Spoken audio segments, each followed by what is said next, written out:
Hello बच्चों, I am Sheikh Tayyib और today we are going to solve question number 8. Solve problem of textbook chapter rotation dynamics. ठीक है, तो बच्चों question समझते हैं क्या दिया हुआ है क्वेश्चन दिया है spherical water balloon is revolving at 60 rpm.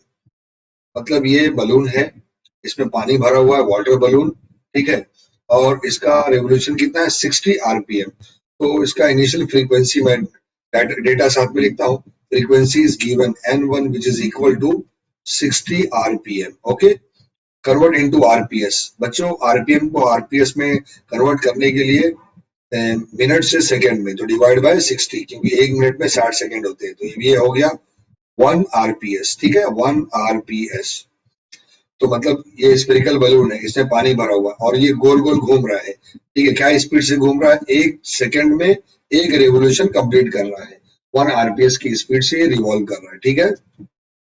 In the course of time 48.8% of its water leak out होता है. अच्छा देखो, इस बलून में पानी भरा हुआ है और ये लीक है ना, इसमें पिन चुबो दिया तो यहाँ से पानी गिर रहा है. ठीक है, तो ये कंटिन्यूअसली पानी गिरते आ रहा है. तो बोलता है कुछ देर के बाद जो है इसका कितना वाटर लीक हो गया है? 48.8% it's water is leak out. ठीक है, तो वाटर लीकेज कितना? 48.8%. तो इस डेटा को हम लोग ध्यान में रखते हैं. ठीक है, बाद में इसके ऊपर बात करेंगे. With what frequency will the remaining balloon revolve now? तो कुछ देर के बाद जब इसका 48.8% वाटर लीक हो जाएगा तो इसका मतलब इसका रेडियस कम हो जाएगा, थोड़ा छोटा मास भी कम हो जाएगा.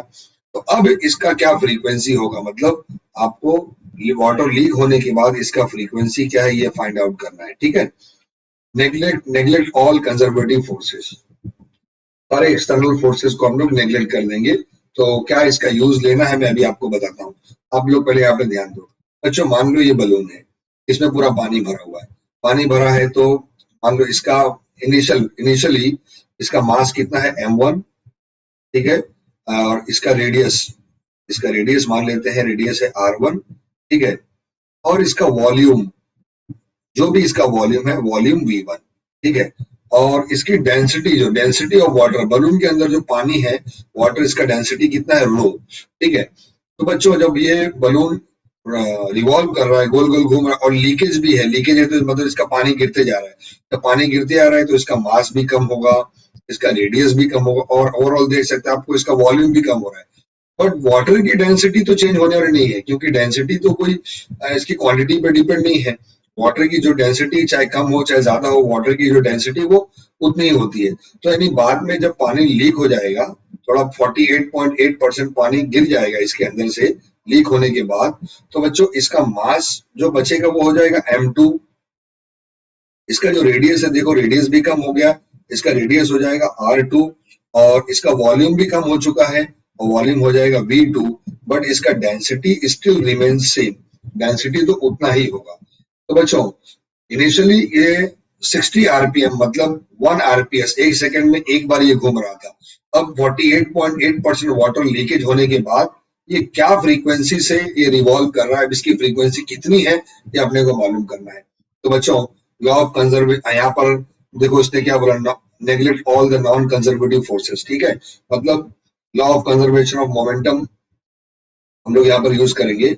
और आपने देखा था law of conservation momentum is very important topic और उसको आपको अच्छी तरह समझना है. लॉ ऑफ कंजर्वेशन मोमेंटम पता होगा तो ये प्रॉब्लम आपके लिए आसान हो जाएगा. आपने देखो हमारे टेक्स्ट बुक में बैलेट डांसर का केस दिया हुआ था. बैलेट डांसर का केस क्या था? जब उसने अपना हाथ और पैर सब फैला के रखा था तो वो स्लो रिवॉल्व कर रही थी, स्लो घूम रही थी. लेकिन जैसे ही उसने अपने हाथ और पैर को लपेट दिया, मतलब एकदम चिपका दिया, तो उसकी स्पीड क्या हो गई? बढ़ गई. तो मतलब जब ये मास और डिस्ट्रीब्यूशन जब फैला हुआ है, तो मासेस जो है ज्यादा दूर तक फैले हुए, तो उस वक्त इसकी फ्रीक्वेंसी कितना है? देखो 1 rps दिया हुआ, 1 rps. तो डेफिनेटली जब इसके मास एक्सिस के नजदीक आ जाएंगे, ठीक है, वाटर लीकेज आउट हो जाएगा. जब मास एक्सिस के करीब आ जाएंगे तो डेफिनेटली इसकी फ्रीक्वेंसी क्या होना चाहिए? इंक्रीज होना चाहिए. It should be increases. ठीक है, तो जो भी मिलेगा अपने को फ्रीक्वेंसी 1 से ज्यादा ही मिलेगा. कितना मिलेगा अभी हम इसको सॉल्व करते हैं. तो बच्चों, और इसने इसको स्फीयर बोला, balloon it is just like a sphere, और इसमें से देखो ये एक्सिस पास हो रहा है. तो यानी यहाँ पर हम लोग moment of inertia of sphere use करने वाले हैं. तो बच्चों moment of inertia of sphere तो टेक्स्ट बुक में सॉल्व नहीं किया हुआ है, बट लास्ट में जो येलो टेबल दिया हुआ है उसमें moment of inertia of sphere and when the axis passing through its centre का फॉर्मूला आपको दिया हुआ है। तो बच्चों moment of inertia of the sphere and the axis passing through its centre का क्या फॉर्मूला है? फॉर्मूला है 2/5 mr²। 2/5 mr²। इसकी हमको जरूरत पड़ेगी, इसीलिए मैंने यहाँ पर इसको निकाल के लिख दिया। ठीक है, तो बच्चों फाइनली तो आपको फ्रीक्वेंसी फाइंड आउट करना है, यानी वाटर लीक होने के बाद इस बलून के रिवॉल्व होने की क्या फ्रीक्वेंसी है। अच्छा, अब इसके बारे में बात करते हैं।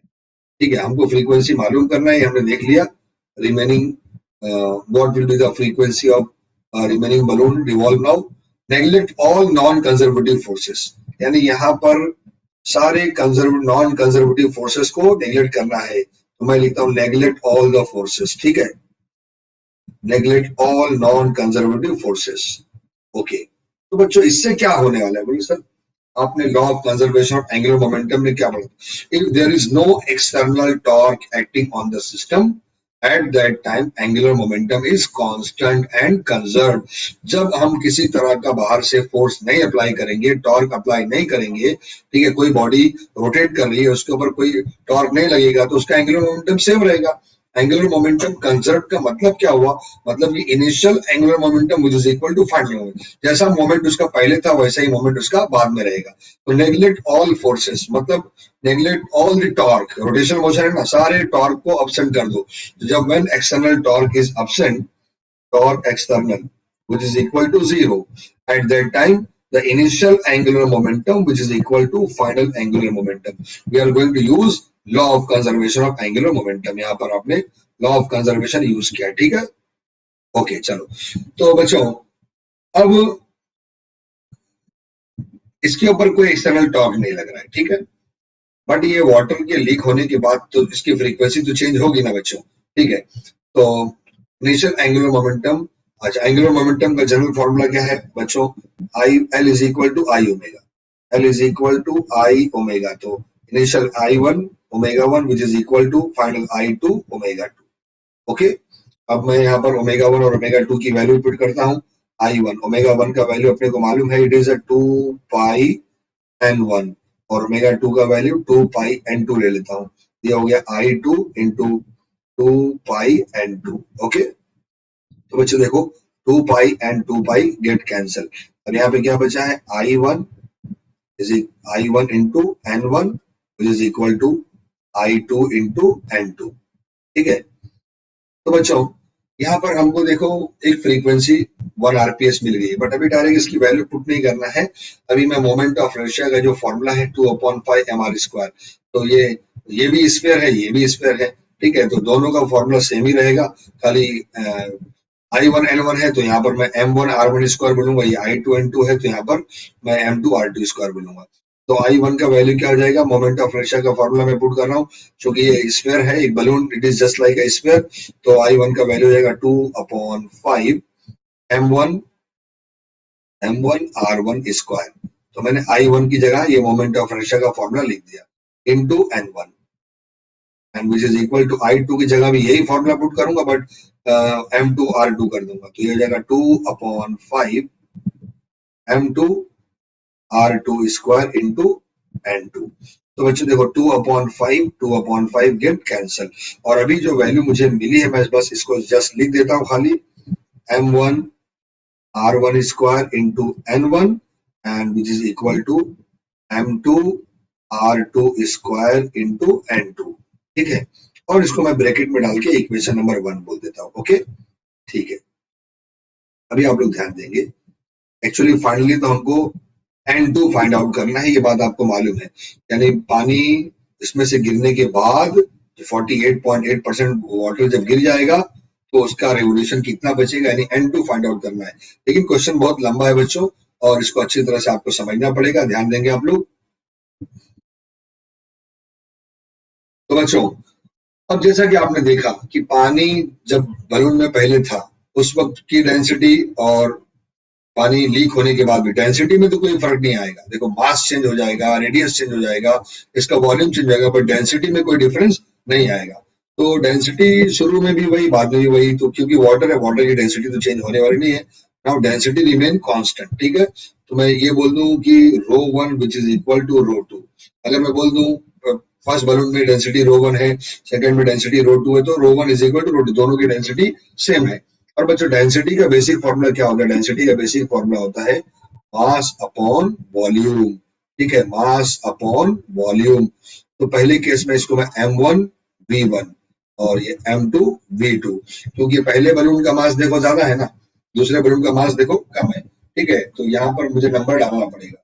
ओके, तो बच्चों वॉल्यूम, ये it is just like a sphere, balloon कैसा स्फीयर जैसा है। तो वॉल्यूम ऑफ स्फीयर का जनरल फॉर्मूला क्या होता है? Volume of sphere it is a 4/3 pi R cube, ये वॉल्यूम ऑफ स्फीयर का फॉर्मूला है, ठीक है। तो मैं यहाँ पर v1 और v2 की जगह वॉल्यूम का फॉर्मूला में पुट करूंगा, तो ये बच्चों ये हो जाएगा m1 अपॉन वॉल्यूम v1 की जगह मैं लिखता हूँ 4/3 पाई, पाई तो कांस्टेंट वैल्यू है, ये हो गया r1 का cube, and which is equal to m2 upon volume v2 का formula it is a 4/3 pi and r2 का क्यूब। ओके, तो बच्चों देखो ये 4/3 पाई, 4/3 पाई गेट कैंसल, ठीक है। और मैं इसको जो है m2 को यहाँ पे नीचे लेके आता हूँ, ठीक है। तो ये हो जाएगा बच्चों m1 अपॉन m2, और ये r1 को ऊपर लेके चले आता हूँ, ये हो जाएगा r1 का क्यूब डिवाइडेड बाय r2 का क्यूब। ओके, और ये क्यूब को मैं होल क्यूब लिख देता हूँ, so that we also can write m1 upon m2 which is equal to r1 divided by r2 का होल क्यूब। ओके, और बच्चों ये क्यूब है, इसको मैं इस तरफ भेज देता हूँ, तो यहाँ जाके ये 1/3 हो जाएगा। तो मैं इसको ऐसा भी लिख सकता हूँ कि m1 upon m2 raise to power it is a 1/3 and which is equal to r1 upon r2। Okay, ये जो वैल्यू अभी मुझे मिली है, इसको मैं स्क्वायरिंग बोथ साइड कर देता हूँ, ठीक है। स्क्वायरिंग बोथ साइड करने के बाद इसको मैं इक्वेशन नंबर दे दूंगा। बच्चों अभी भी प्रॉब्लम सॉल्व नहीं हुआ, मैंने आपको पहले ही बोला ये काफी बड़ा प्रॉब्लम है, आप इसको अच्छे से ध्यान दो बस। Squaring both side, squaring both side, तो इसका ये डेटा हमको जरूरत पड़ेगी अभी सॉल्व करने के लिए। जब दोनों साइड स्क्वायर करेंगे तो देखो यहाँ भी स्क्वायर आ जाएगा, इसके ऊपर भी स्क्वायर आ जाएगा। तो मैं इसको लिख सकता हूँ m1 अपॉन m2 का square 2/3 and which is equal to r1 upon r2 का ये हो गया स्क्वायर, ठीक है। इसको मैं बोल देता हूँ इक्वेशन नंबर 2। ओके, तो इक्वेशन नंबर 1 और इक्वेशन नंबर 2 दोनों। अच्छा, आप सोचते होंगे ये स्क्वायरिंग क्यों की है सर? क्योंकि ये देखो यहाँ पे r1 स्क्वायर r2 स्क्वायर है। अब मैं इसको सेपरेट जब मैं करूंगा तो मुझको r1 अपॉन r2 के स्क्वायर की जरूरत पड़ेगी, तो मैं डायरेक्ट ये वैल्यू जो है मैं इसके अंदर पुट कर सकता हूँ। ओके, तो ये इक्वेशन नंबर 1 और ये इक्वेशन नंबर 2 दोनों इक्वेशन हमारे लिए बहुत इंपॉर्टेंट है। और ये इक्वेशन नंबर 1 की हेल्प से मैं अभी फ्रीक्वेंसी सेपरेट कर लूंगा, तो n2 अपॉन n1 निकालूंगा, मुझे बाद में n2 मिल जाएगा। ओके, तो बच्चों आगे सॉल्व करते हैं। जैसे कि आपने देखा कि अभी लास्ट में हमारे पास इक्वेशन नंबर 1 है, बाय इक्वेशन नंबर 1 भी है formula m1 r1 square n1 is equal to m2 r2 square n2, ठीक है। तो एक्चुअली मुझे तो n2 चाहिए ना, तो मैं n1 को यहाँ से हटा देता हूँ, ठीक है। ये देखो आप लोग देख सकते हैं, एक काम करता हूँ, मैं लिखता हूँ n2 डिवाइड बाय n1, और m1 m2 को यहाँ पे लेके आता हूँ, तो ये हो जाएगा m1 अपॉन m2, m2 को नीचे लाया और r1 स्क्वायर इंटू ये बचा r1 स्क्वायर, और r2 स्क्वायर को नीचे ले आता हूँ डिवाइड बाय r2 स्क्वायर, ठीक है। तो देखो यहाँ पर r1 अपॉन r2 के square by equation number 2 already हमने ये वैल्यू निकाल ली है, ये बाय इक्वेशन नंबर 1 और ये बाय इक्वेशन नंबर 2 दोनों हम ऑलरेडी सॉल्व कर चुके हैं। तो बच्चों ये देखो m1 अपॉन m2 इंटू, मैं इसको ऐसा लिख सकता हूँ r1 डिवाइडेड बाय r2 का square which is equal to n2 divided by n1। तो r1 अपॉन r2 के स्क्वायर की ये वैल्यू यहाँ पर पुट करते हैं बच्चों, ये हो जाएगा देखो m1 अपॉन m2, इसको भी ब्रैकेट में लिख देता हूँ, कुछ नहीं तो इसके ऊपर पावर 1 है, और into r2 upon r2 r1 upon r2 square का वैल्यू क्या है? ये वैल्यू है it is a m1 upon m2 raised to 2/3 which is equal to n2 divide by n1। ठीक है, अब बच्चों ये देखो ये 1 है और ये 2/3, जब दोनों का वैल्यू सेम है तो इसका पावर क्या होगा, प्लस होगा। दो वैल्यू के मल्टीप्लीकेशन होता है तो पावर प्लस होता है। पावर कितना, 3, 3 1 से 3, 3 + 2 5/2 हो जाएगा। तो ये वैल्यू आपको मिलेगा m1/m2, it is a raise to 5/2 and which is equal to n2 divided by n1। ठीक है, अब मैं इस वैल्यू को इक्वेशन नंबर में 3 बोल देता हूँ। ठीक है, इक्वेशन नंबर 3। अभी भी क्वेश्चन कंप्लीट सॉल्व नहीं हुआ है, अभी आपने n2/n1 का वैल्यू निकाल लिया है, वो मिला है आपको m1/m2 रेज़ टू 5/2। ठीक है, तो बच्चों अब हम इसको देखो, हमारे पास जो डेटा दिया हुआ है कि इस बलून में शुरू में देखो, शुरू में जो भी मास है, ठीक है, उस जो भी वाटर है, वाटर लीक हुआ, कितना लीक हुआ, 48.8% वाटर लीक हुआ। तो हम ये मान लें कि पहले बलून में कितना है, वाटर 100% है, तो बाद में जो लीक हुआ ये कितना लीक हुआ, 48.8% लीक हुआ, यानी 100 बलून छोटा हो गया। ठीक है, तो 100 में से 48.8% 8 चला जाएगा। हम इसको इजी करने के लिए हम 100 कंसिडर करेंगे। तो बच्चों हम कंसिडर करते हैं कि पहले बलून का मास कितना था, m1 which is equal to 100 था। बाद में इसका मास जब वाटर 48.8% लीक हो गया तो मैं इसको क्या बोलूंगा, इट इज 100 माइनस 48.8 बोलूंगा। ठीक है, तो ये वैल्यू कितनी मिलेगी, ये वैल्यू अपने को मिलेगी 51.2, माइनस करने के बाद ये हो जाएगा 51.2। अब इतना वाटर उसमें बचा है। ठीक है, तो मैं इसको रेशियो में लिखता हूँ, तो मैं रेशियो में कैसे लिखूंगा, m1/m2 का वैल्यू क्या हो जाएगा, 100 डिवाइडेड बाय m1 का वैल्यू है 100 और m2 का वैल्यू है, इट इज 51.2। ओके, तो बच्चों ये वैल्यू आपको क्या मिली है, m1/m2 की वैल्यू मिली है। ठीक है, इसको मैं बोलूंगा इक्वेशन नंबर 4। ठीक है, और इस वैल्यू को मैं इक्वेशन नंबर 3 में पुट कर दूंगा मैं। ठीक है, इसको मैं बोल दिया equation number 4। Now I am going to put equation number 4 in equation number 3। तो ध्यान दो बच्चों, put equation number 4 in equation number 3। तो अभी देखो, मैं m1/m2 की जगह 100/51.2 में लिख देता हूँ, और ये हो जाएगा n2/n1 को इस साइड लिखता हूँ। देखो n2 divided by n1 which is equal to m1/m2 के बदले में क्या लिखूं, 100 डिवाइडेड बाय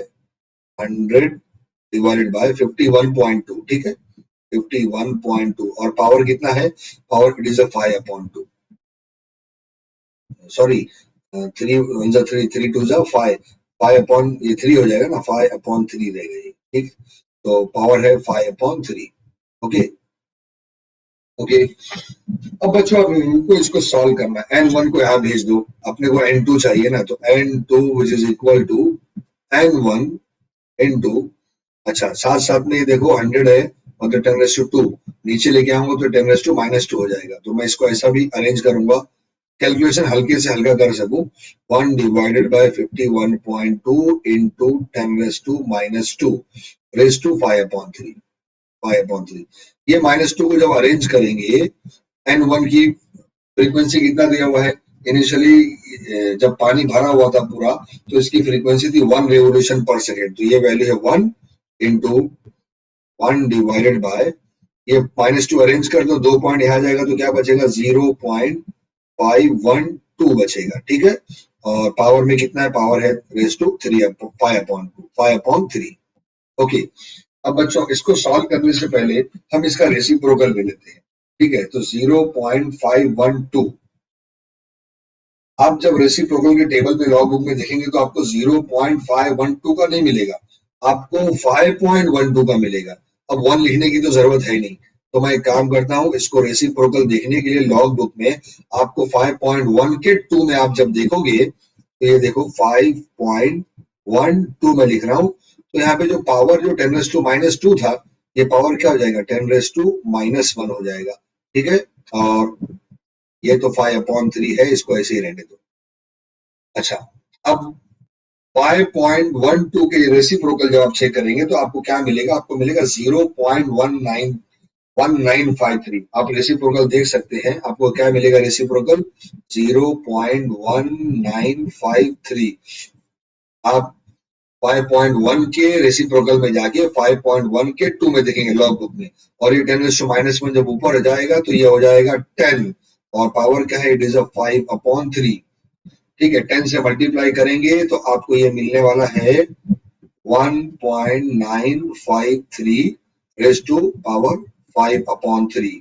तो बच्चों ये N2 अभी कंप्लीट कैलकुलेट नहीं हुआ है, अभी ये 5/3 जो पावर में, इसको भी सॉल्व करना पड़ेगा। तो डेफिनेटली इसको सॉल्व करने के लिए बाय यूजिंग लॉग, ठीक है, लॉग का सपोर्ट लेना पड़ेगा। और बच्चों जब हम इसको लॉग अप्लाई करेंगे तो N2 इज इक्वल टू, जब लॉग अप्लाई करेंगे तो पावर कहाँ जाता है, पावर लॉग से पहले जाएगा, तो इट इज 5/3 log of 1.953।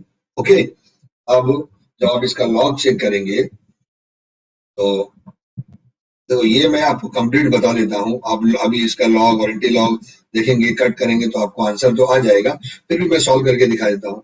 तो N2 इज इक्वल टू 5/3। बच्चों अब आप देख सकते हैं कि पॉइंट एक नंबर के बाद तो कैरेक्टरिस्टिक क्या आएगा, 0 पॉइंट। आप 19 के 5 में देखेंगे तो आपको मिलने वाला है 2900, और 3 मेन डिफरेंस 3 में देखेंगे तो आपको वैल्यू मिलेगा 7, तो ये कितना हो जाएगा 292907 हो जाएगा। तो ये हो गया 2907, यानी 19 के 5 3 में चेक करेंगे तो 0.2907 ये आपको हो गया। अब इसको 3 से कट करना पड़ेगा बच्चों। ये देखो ये 0 है तो 0 कट होगा नहीं, 0 पॉइंट, और 2 जो है 3 से कट नहीं होगा तो 29 करना पड़ेगा, तो एक 0 और लगाना पड़ेगा।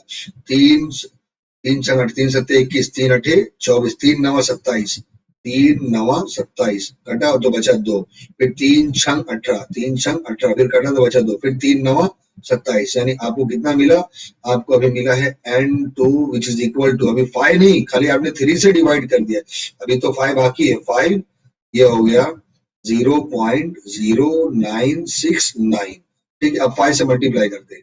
ठीक है, तो 5 9 45 के 5 ऊपर गया 4, ठीक है, 5 6 30 और 4 34, 43 34 34, ये 4 ऊपर गया 3, ठीक है, 5 9 45 46 48 48, ये 8 ऊपर गया 4, 5 into 0 तो ये हो गया 4, ठीक है, तो 0.4845। अभी इसका एंटी लॉग देखना है तो N2 is equal to anti log of 0.484845। अब इसका एंटी लॉग चेक करना है बच्चों। ठीक है, एंटी लॉग हमेशा पॉइंट के बाद देखा जाता है, 0.48 के 4 में देखेंगे और मेन डिफरेंस 5 में देखेंगे।